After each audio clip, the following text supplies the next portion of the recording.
فرمایا تحقیق اللہ نے مومنوں پر احسان فرمایا ہے کہ انہیں اپنا رسول عطا فرمایا ہے۔ اس کا صرف ترجمہ کبھی بندے کی سمجھ میں آ جائے نا تو سارا میلاد اس کی سمجھ میں آ جاتا ہے۔ صرف اس آیت کا آسان سادہ ترجمہ اگر سمجھ لیا جائے کہ رب کہتا ہے میں نے احسان کیا تم پر، تمہیں اپنا رسول دے دیا ہے۔ وہ دو عالم کی رحمت ہیں، وہ جہاں چاہتے وہیں رہتے، یہ تو ان کی مہربانی ہے کہ یہ عالم پسند آیا۔ نبی پاک صلی اللہ تعالی علیہ وسلم ہمارے اوپر رب کا سب سے بڑا احسان ہے، اور اللہ تبارک و تعالی نے سسکتی، تڑپتی، بے چین، پریشان، تکلیف میں مبتلا اپنی مخلوق پر رحم فرمایا اور رسول کریم عطا فرمائے۔ نبی پاک صلی اللہ تعالی علیہ وسلم کی تشریف آوری نے ایک ایک ذرے پر احسان کیا، حضور سے ایک ایک نگر، ایک ایک پتا فیضیاب ہوا، لیکن بعض چیزیں ایسی ہیں جنہیں خصوصی طور پر سرکار نے نوازا، بعض معاملات پر خاص کرم نوازی حضور نے فرمائی۔ مجھے بتائیے جس بندے کو یہی خبر نہ ہو میرا خالق اور مالک کون ہے، جس کو یہی پتہ نہ ہو کہ میرا رزق کہاں سے آتا ہے، میں نے مانگنا کہاں سے ہے، جسے یہ خبر ہی نہ ہو کہ میری دعاؤں کا رخ کس طرف ہونا چاہیے، اس کی بھی کوئی زندگی ہے؟ نبی پاک علیہ السلام نے سب سے بڑا احسان یہ فرمایا ہے کہ ہمیں عقیدہ توحید سکھایا ہے۔ حضور نے ہمیں ہر جگہ سے چھڑا کے رب کریم کی بارگاہ میں سجدہ کرنے کا حکم دیا ہے۔ عرب کے لوگ جو تھے وہ بڑی بڑی وہم کا شکار تھے، بڑی بڑی اوہام پرستی کا شکار تھے۔ یہ آج کل بھی وہم بہت زیادہ ہے نوجوانوں میں، یعنی کوئی فیصلہ پکا ہے ہی نہیں، کوئی پکی بات ہی نہیں کرتے، یہ کر لوں کہ نہ کروں، اگر آپ کہتے ہیں تو کر لیتا ہوں، ویسے اس میں فلانی فلانی کمزوری بھی ہے، اور اگر میں نے نہ کیا تو فلاں فلاں مشکل بھی ہے۔ بھئی جس بندے نے قوت فیصلہ ہی نہیں پائی، اس نے ارادہ ہی پکا نہیں کیا کہ اس نے کدھر جانا ہے، تو وہ سفر کیسے کرے گا؟ سفر تو اس بندے کا مکمل ہوتا ہے جو سفر شروع کرتا ہے۔ عرب کے لوگ بھی بڑے بڑے اوہام پرستی کا قائل تھے، وہ جب قربانیاں کرتے تھے تو ان کا گوشت لا کے کعبے کی دیواروں کے ساتھ ملا کرتے تھے، یہ قبولیت کی علامت ہے۔ سارے کپڑے اتار کے کعبے کا طواف کرتے تھے، جب احرام باندھ لیتے، حج عمرے کا ارادہ کرتے تو دروازوں سے داخل نہیں ہوتے تھے۔ وہ کہتے تھے کہ دروازے گناہگار ہیں اور ہم چونکہ اب نیک کام کر رہے ہیں لہذا اوپر سے ہو کے آئیں گے۔ رسول کریم علیہ السلام نے انہیں ان سارے وہموں سے، ساری پریشانیوں سے، ان ساری بدشگونیوں سے نکال کے کہا اللہ تمہارا مالک ہے، اللہ تمہارا محافظ ہے، ہوگا وہ جو رب چاہے گا۔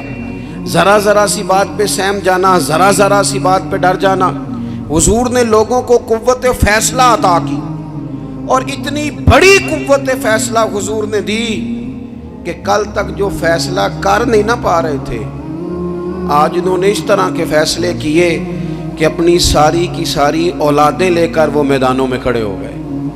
وہ ڈٹ گئے کہ ہم نے کفر کے مقابلے میں جہاد کرنا ہے، انہوں نے طے کر لیا کہ حق کیا ہے، سچ کیا ہے۔ نبی پاک علیہ السلام نے ہمیں عقیدہ توحید دیا، اور وہ طے کر کے دیا ہے نبی پاک نے، سجدہ سوائے اللہ کے کسی کو جائز، اگر کوئی عبادت کی نیت سے کرتا ہے تو سجدہ کفر ہے، اور اگر تعظیم کی نیت سے کرتا ہے تو حرام ہے۔ نبی پاک علیہ السلام تشریف فرما تھے تو کچھ جانوروں نے آ کے حضور کے قدموں پہ سجدہ کیا، پیش نظر ہے وہ نوبہار، اور سجدے کو دل ہے بے قرار، روکیے سر کو روکیے، یہی تو امتحان ہے۔ کچھ جانوروں نے جب سجدہ کیا تو صحابہ عرض کرنے لگے یا رسول اللہ صلی اللہ تعالی علیہ وسلم ہمارا بھی دل کرتا ہے، تو حضور نے فرمایا بھی سجدہ سوائے رب کے کسی کے لیے جائز نہیں ہے، ہاں اگر جائز ہوتا تو میں خاتون سے کہتا کہ اپنے شوہر کو سجدہ کرے۔ نبی پاک علیہ السلام نے حد بندی کر دی۔ اور پھر دیکھیں یہ جو ہم میلاد مناتے ہیں نا، یہ میلاد اللہ تعالیٰ کی توحید کا بہت بڑا اعلان ہے۔ ہم کہتے ہیں نبی پاک کا میلاد ہوا، جس کا میلاد ہوتا ہے وہ خدا نہیں ہوتا، جو پیدا ہوتا ہے وہ رب۔ جب ہم میلاد منا رہے ہوتے ہیں تو ہم یہ بتا رہے ہوتے ہیں بھئی حضور خدا نہیں، حضور تو 12 ربیع الاول کو پیدا ہوئے۔ تو جو پیدا ہو، رب پیدا، لم یلد ولم یولد، اللہ تبارک و تعالی پیدا نہیں ہوتا، مالک تو ازلی ابدی شانیں رکھتا ہے۔ اس لیے عقیدہ توحید بندے کو مضبوط کر دیتا ہے۔ انسان جب عقیدہ توحید والا ہو جاتا ہے، اور نبی پاک علیہ السلام دنیا میں رب کی طرف بلانے آئے، وداعیا الی اللہ باذنہ وسراجا منیرا، حضور نے لوگوں کو اللہ کی جانب دعوت دی۔ جب انسان توحید والا ہو جاتا ہے تو مضبوط ہو جاتا ہے، وہ کسی سے نہیں ڈرتا، وہ سمجھتا ہے ہونا تو وہ ہے جو میرا رب چاہے گا، مجھے پریشان ہونے کی ضرورت کیا ہے۔ پھر اس کا بھروسہ بھی اللہ تعالیٰ پر، اس کی امیدیں بھی اللہ رسول سے، اس کی توجہات کا قبلہ بھی سارا ادھر ہی۔ تو حضور نے لوگوں کو عقیدہ دیا، مضبوط کیا۔ رسول پاک صلی اللہ تعالیٰ علیہ وسلم نے ذہنوں کو پختگی عطا فرمائی۔ تو سب سے بنیادی چیز حضور کا جو احسان ہے وہ عقیدہ ہے۔ پھر بعض خاص طبقات پر حضور نے خاص احسان کیا۔ آج بھی پوری دنیا میں ڈنڈورا پیٹا جاتا ہے عورتوں کے حقوق کا،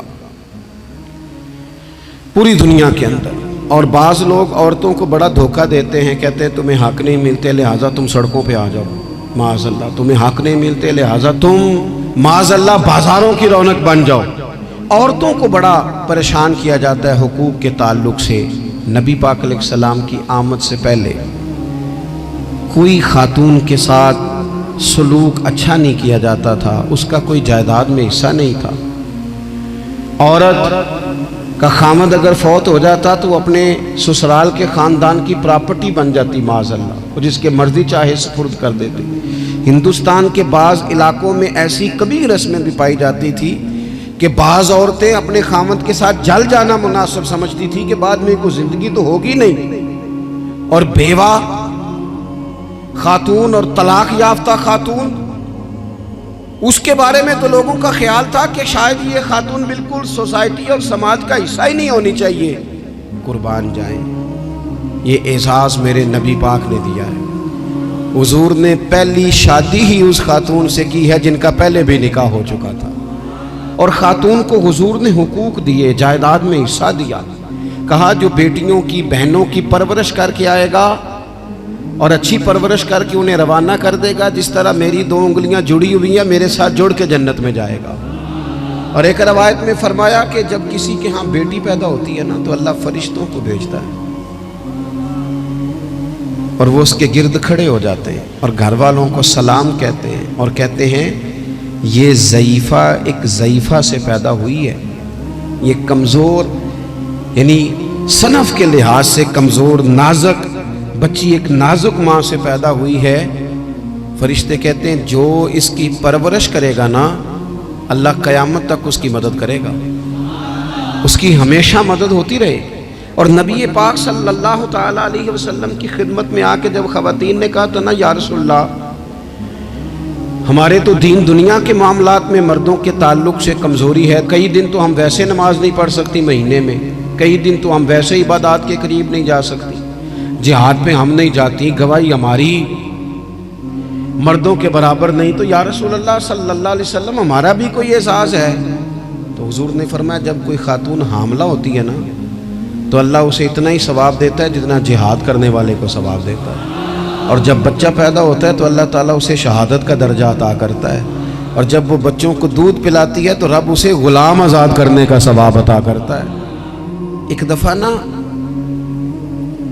نبی پاک صلی اللہ تعالیٰ علیہ وسلم کی خدمت عالی مرتبت میں حضرت عائشہ صدیقہ رضی اللہ تعالیٰ عنہ نے ایک واقعہ عرض کیا۔ عرض کی حضور آج میرے ساتھ عجیب معاملہ ہوا، میں گھر میں اکیلی تھی تو ایک خاتون 2 بیٹیوں سمیت آئی، اس نے کہا کہ میں بھی بھوکی ہوں، میری بیٹیاں بھی پریشان ہیں، کھانا نہیں کھایا۔ سیدہ پاک کہتی ہیں یا رسول اللہ میرے پاس بھی 3 کھجوریں تھیں گھر میں پڑی، یہ 2 جہاں کے شاہ ہیں پر پاس کچھ رکھتے نہیں، اور 2 جہاں کی نعمتیں ہیں ان کے خالی ہاتھ میں۔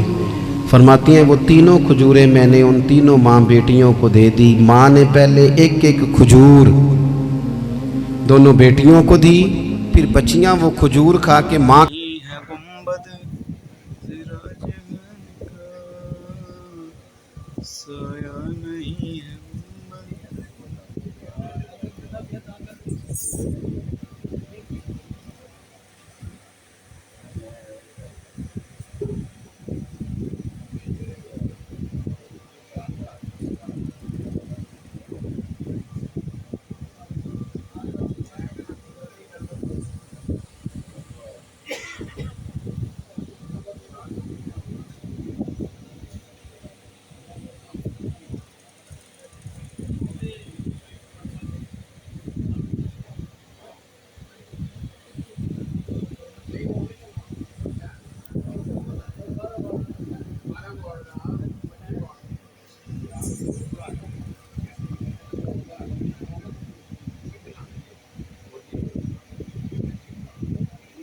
گنبد نہیں ہے گنبد سراج کا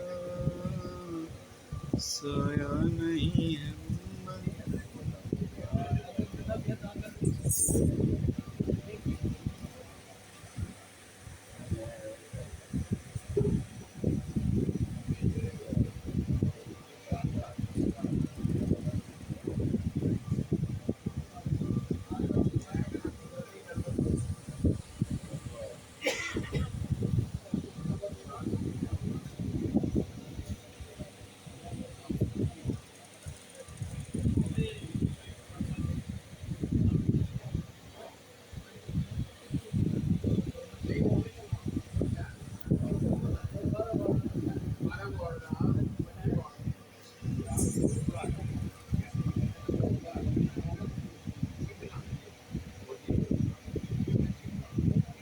گنبد نہیں ہے گنبد سراج کا سایہ نہیں ہے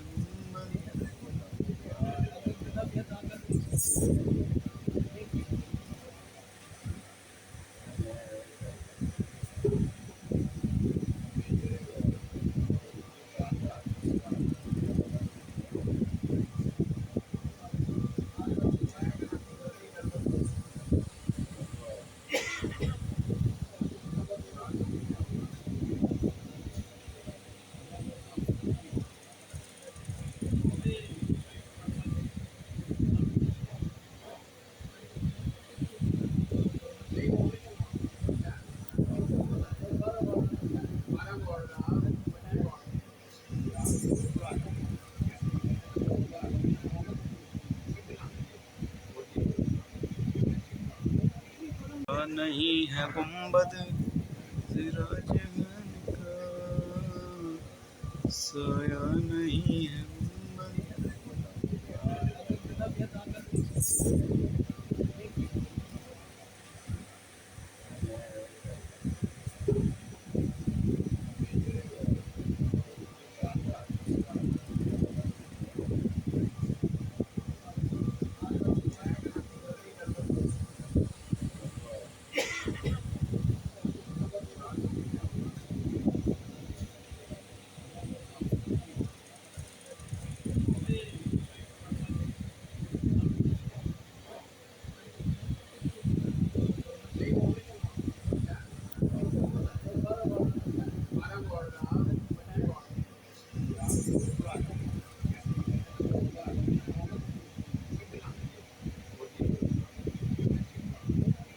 گنبد نہیں ہے گنبد سراج کا